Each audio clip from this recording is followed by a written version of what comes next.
Welcome to the AFR Saints channel, where we provide you daily content on your favorite team, the New Orleans Saints. Do us a favor and hit that subscribe button. Be sure to leave your comments below and smash that like button.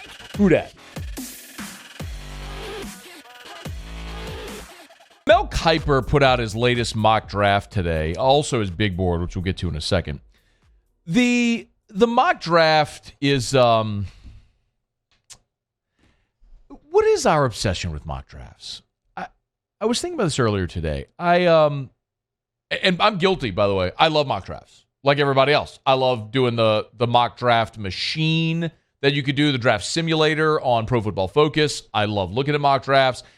Maybe the unknown, the uncertainty of it all is what the appeal is. But for me, I more so, when I'm looking at a mock draft through the lens of the Saints, it's not necessarily the player. It's a lot of times the position. Because different people putting together a mock draft may have a different opinion on a certain player who should go a certain place. Like, for example, we talked about Chris Trapasso from CBS, who had his mock draft out yesterday, and he had the Saints taking Zay Flowers, the wide receiver from Boston College, at 29. Mel Kiper's latest big board has Zay Flowers as the number one receiver in this draft. So if that's the case, and that does in fact play out, it's highly unlikely that Zay Flowers is there when the Saints are picking at 29. I wouldn't even want the Saints to take a receiver at 29, but we'll get to that anyway. The Mel Kiper draft, the mock draft, is interesting because he's projecting multiple trades at the top of the draft.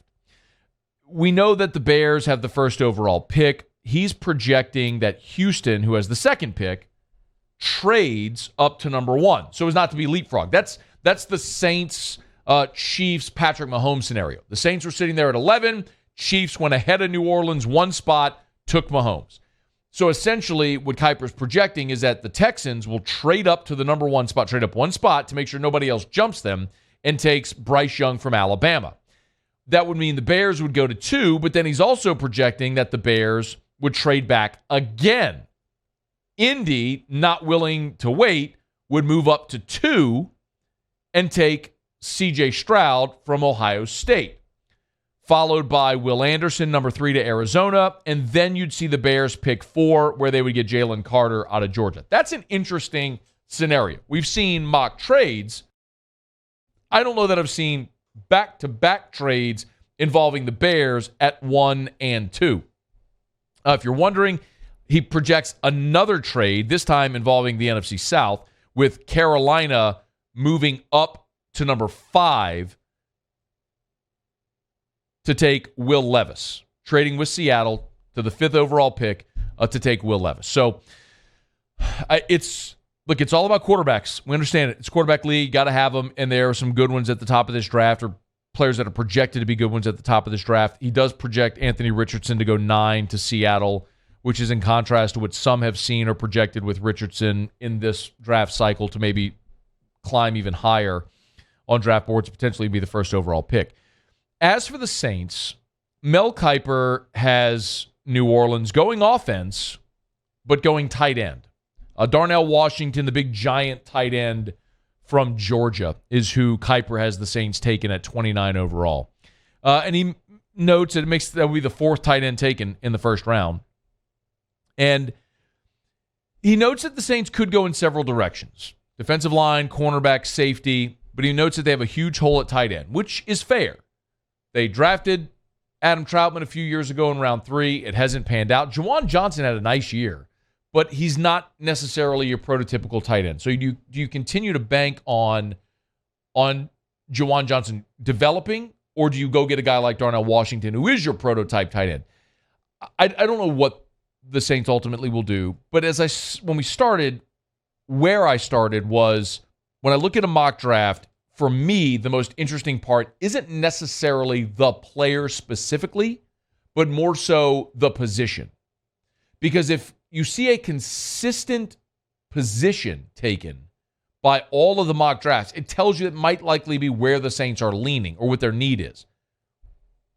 The real challenge here with New Orleans is that every mock draft you look at, go look at a Saints mock draft roundup, and you will see the gamut.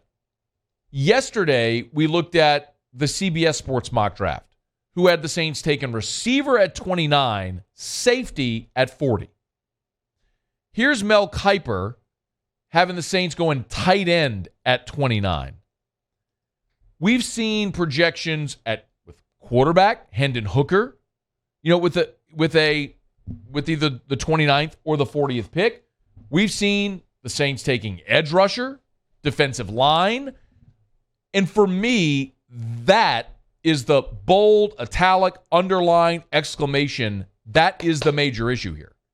Because what that speaks to is you don't have just one glaring need. We all know quarterback, but you're not likely to find one at 29 that's worthy of the 29th pick. Not saying it doesn't happen, okay? Jalen Hurts was a second rounder. Lamar Jackson was the last pick of round one. We see it all the time. I get it. But my point is, usually the best quarterbacks are being taken at the top of the draft, like what Kiper's projecting. 3 of the first 5 picks being quarterbacks, all of them involving trades for teams going up to get their player. So the problem, though, for New Orleans is, could the Saints use a tight end? Sure. Yes. It's not worked out with Adam Troutman. Juwan Johnson's not a true tight end. Could the Saints use an offensive lineman? Yeah. James Hurst isn't your franchise left tackle. You hope Trevor Penning will be. Andrus Pete's very likely a cap casualty this year. Penning slides into one of those spots. Could you use an offensive tackle, a guard, if Penning plays tackle? Yes. Could you use a true number 2 wide receiver behind Chris Olave? Absolutely. Is that your most glaring need? No. Saints desperately need a running back. I mean, you had Eno Benjamin and David Johnson taking meaningful snaps for you late in the season, and you're likely going to be missing Alvin Kamara for 6 games this year. The Saints right now have 1 defensive lineman, the true defensive tackle, 1 under contract. Your only defensive ends are an aging Cam Jordan, Carl Granderson, and Tano Passanio. See what you might get out of Peyton Turner? Maybe. Does Marcus Davenport walk in free agency? Probably. I could absolutely use a linebacker. I feel good about corner. Safety was a disappointment. Tyrann Mathieu aging. Marcus May didn't really pan out last year. I could make a case for damn near any position. Just take the best player available. But that is, for me, and continues to be, for me, the problem with New Orleans continuing with their current strategy of win now. But look, we referenced this earlier. Sean Fazende did a great job. Fox 8 New Orleans did a great job, sat down with Kai Harley and talked about the Saints and how they view the cap and this whole strategy. Can you play this one again? Can you play number 4? This was Kai Harley with Sean Fazende with the Saints' approach with everything they do. That's one of the things I love about being here is that winning always takes precedent, and all of the moves that we make as a collective are all under the presumption that it's going to help us win. Of course you want to win, but the inference there was win now. And the Saints aren't in a great spot to win now, at least not to win big. And this was Kai Harley on how he views the cap. Everybody looks at the salary cap in sort of this illusory sort of way, and yet I look at it as more of an accounting mechanism, right? So right. My accounting background, you have, GAAP principles that you use in accounting, and you have the CBA that guides, salary cap construction or contract construction. When you hear him say that, of course, it's brilliant. It's his job. It's a mechanism to be used and potentially misused and manipulated, which is what the Saints do. Adding the voidable years on the end of deals, how they structure things, signing bonus, salary, move stuff into future years. And it all works for now. The problem is what it means for you in the future. It's buying on credit, and ultimately that bill comes due. So